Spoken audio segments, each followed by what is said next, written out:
And I'll tell you the other story if you want to hear that. Yeah. Well, here I was with John Denver. And I loved John. John was like a brother to me.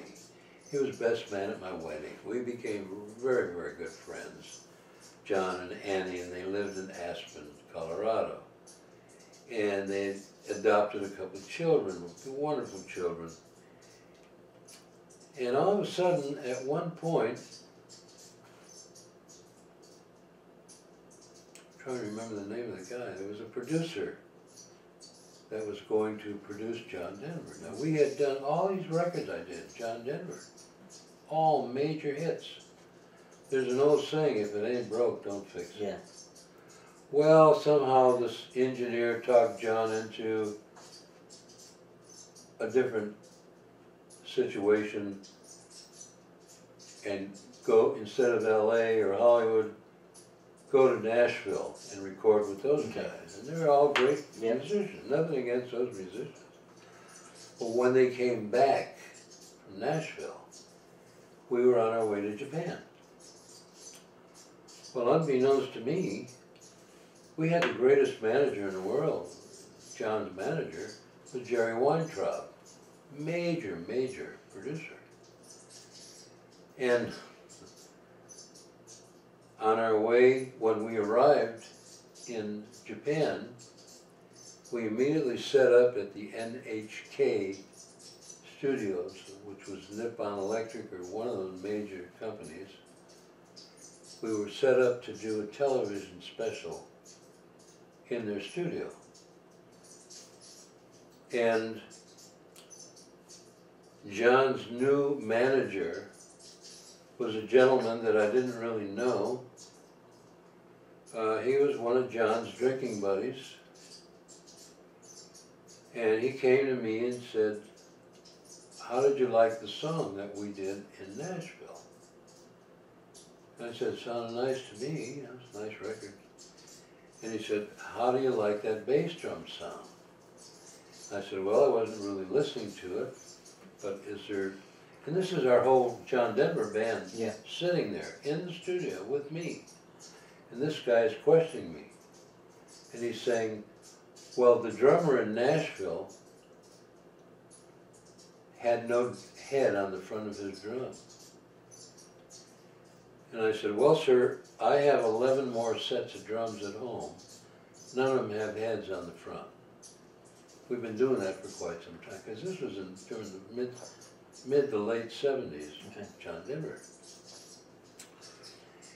And he said, well, I'd like you to take the drum head off of the front of your drum head, your bass drum. And I said, okay. And I had a drum tech with me, Steve Viduris, nice kid. He was a road guy. And I said, Steve, I guess we're going to remove the head. But I said, before you do, I talked to this gentleman, who will be nameless. And I said, what's going to happen with all that stuff hanging there and rattling? And they said, well, I don't know, what do you usually do? And I said, well, I have a drum tech who took care of that. He had special tools, special things that he did so that, but I said, you've got to understand that this drum that I'm using, this was the John Denver drum set. It was a set of raw drums that Ludwig gave me, beautiful drums. John Denver had his graphics people, Ghosh Graphics in Denver.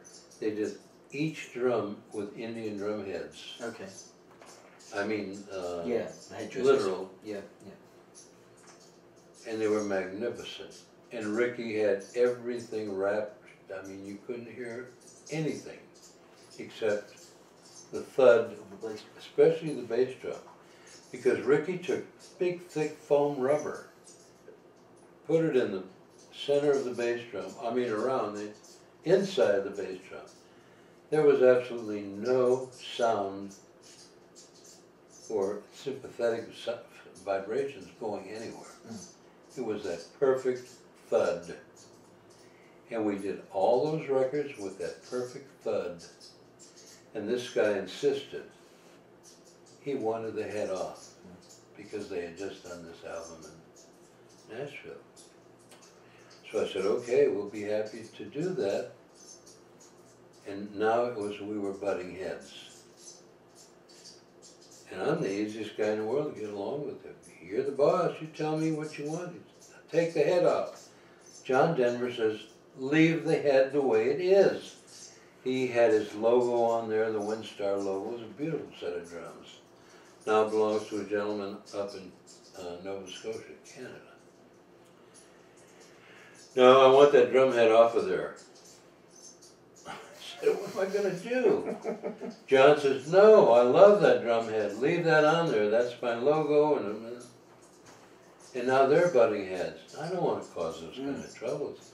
I said, look, if one of you gentlemen will tell me what to do, I'll do it. I'll have it done.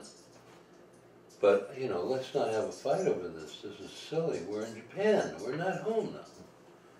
So John says the head stays on, and John is the boss. So this guy, in front of the whole band, he says to me, well, I don't think I don't know something about music, because I used to play trumpet in high school. I said, I rest my case. That was the beginning of the end. That was unfortunately, for John Denver. Because he seemed to hire all these guys that were his drinking buddies. Right. And they weren't really management. So that was that. That's what happened. Okay.